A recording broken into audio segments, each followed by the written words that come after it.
మనల్ని రక్షించాల్సిన రక్షకులే భక్షకులుగా మారితే ఎలా? ప్రజలకు సేవ చేయాల్సిన ప్రభుత్వ అధికారులే అవినీతి తిమింగలాలుగా మారి పచ్చిగా దోచుకుంటే సమాజం ఎటుపోవాలి? అవును, లంచం ఇస్తేనే ఫైల్ కదులుతుంది, లేదంటే ఆ ఫైలు అట్టకెక్కుతుంది అంటూ సామాన్యులను పీల్చి పిప్పి చేస్తున్నటువంటి కేటుగాలు కిలాడీల అసలు రంగు ఇప్పుడు బయటపడింది. ఇక నమ్మక ద్రోహానికి కేర్ ఆఫ్ అడ్రస్గా మారిన ఆఫీసర్ల గుట్టును రట్టు చేశారు ఏసీబీ అధికారులు. 2 వేరు జిల్లాల్లో సామాన్యులను వేధించిన అవినీతి అధికారుల నెట్వర్క్ ఎలా బట్టబయలైంది? ఏసీబీ అధికారులు పక్కా ప్లాన్తో వేసిన ఆ స్కెచ్కు ఆ లంచగొండి సింహాలు ఎలా చిక్కాయి? ఆ వివరాలేంటో ఇప్పుడు తెలుసుకుందాం.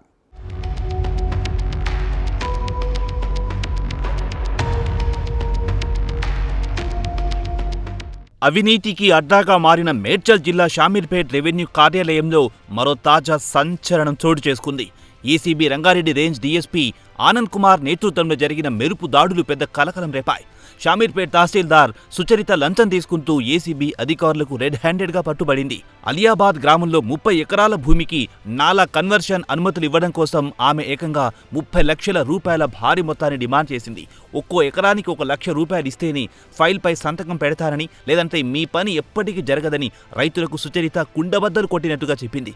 అంత పెద్ద మొత్తంలో తామిచ్చుకోలేమని, తమను కరడించాలని రైతులు ఆమె కాళ్లు పట్టుకున్నంత పనిచేసిన ఆ కిలాడి లేడీ ఆఫీసర్ మనసు కరగలేదు. చివరకు విడతల వారీగా ఇన్స్టాల్మెంట్ రూపంలో డబ్బులు ఇవ్వడానికి అంగీకరించి తన అసలు రంగును బయటపెట్టుకుంది.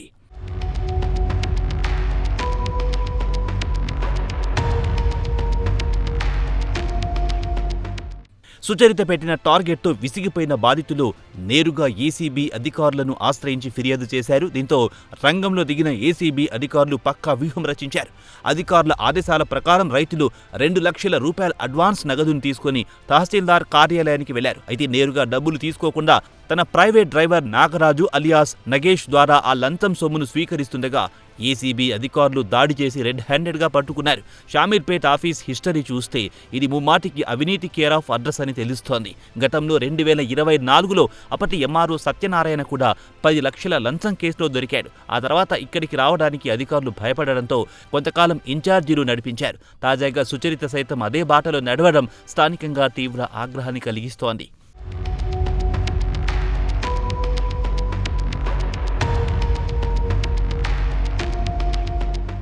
చూశారుగా, ఒకవైపేమో మేడ్చల్ జిల్లాలో 30 లక్షల రూపాయల భారీ లంచం వ్యవహారం కలకలం రేపితే గనక, మరోవైపు జోగులాంబ గద్వాల జిల్లాలో కూడా ఇలాంటిదే ఒక అవినీతి నెట్వర్క్ బట్టబడింది.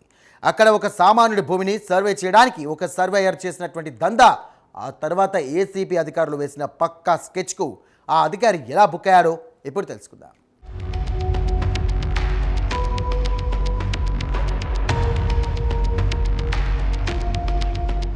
జోగులాంబ గద్వాల జిల్లా వడ్డేపల్లి మండలంలో మరో అవినీతి అధికారి బండారం అత్యంత దారుణంగా బయటపడింది.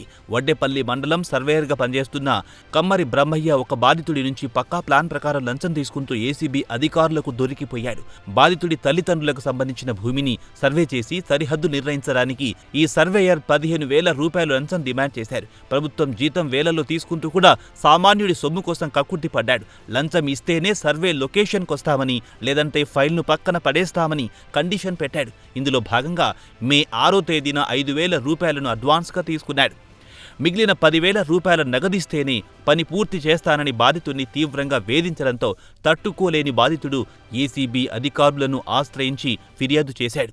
మాకు వచ్చినటువంటి ఒక ఫిర్యాదు ఆధారంగా కేసు నమోదు చేసుకొని ఈరోజు వడ్డేపల్లి మండల్ సర్వేయర్ అయినటువంటి కె బ్రహ్మయ్య గారిని అదుపులోకి తీసుకోవడం జరిగింది.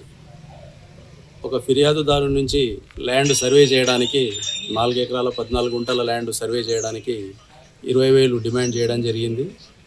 కంప్లైంట్ యొక్క రిక్వెస్ట్ మేరకు 15,000కు ఒప్పందం కుదరడం జరిగింది. ఇంతకుముందు 5,000 ఆల్రెడీ తీసేసుకున్నాడు. ఈరోజు మిగతా 10,000 రూపాయలు తీసుకుంటుండగా రెడ్ హ్యాండెడ్గా పట్టుకోవడం జరిగింది.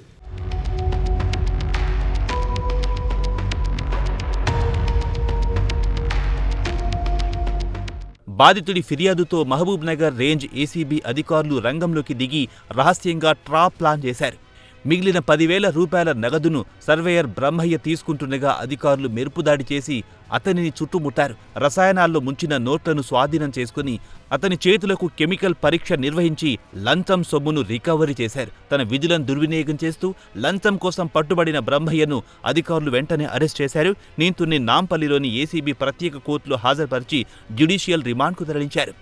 అటు షామీర్పేట్ కేసులో తహసీల్దార్ సుచరితను A1గా, డ్రైవర్ నగేష్ను A2గా చేర్చి కోర్టులో ప్రవేశపెట్టారు. ఈ వ్యవహారంలో కీలక పాత్రదారులందరిపై ఏసీబీ చట్టపరమైన చర్యలు ముమ్మరం చేసింది.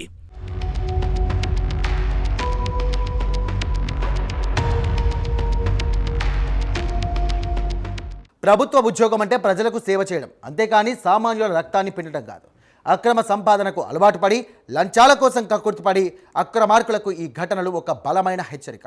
చట్టం కళ్ళు కప్పి తప్పించుకోవచ్చని అనుకుంటే గనక ఏదో ఒక రోజు ఏసీబీ గుచ్చు కత్తికి దొరకక తప్పదని ఈ 2 ఆపరేషన్లు నిరూపించాయి. ప్రజలారా, మీ నుండి ఎవరైనా లంచం డిమాండ్ చేస్తే గనక భయపడకండి. వెంటనే ఏసీబీ అధికారులను ఆశ్రయించండి. అవినీతి రహిత సమాజం కోసం మనమంతా కూడా అప్రమత్తంగా ఉంటాం.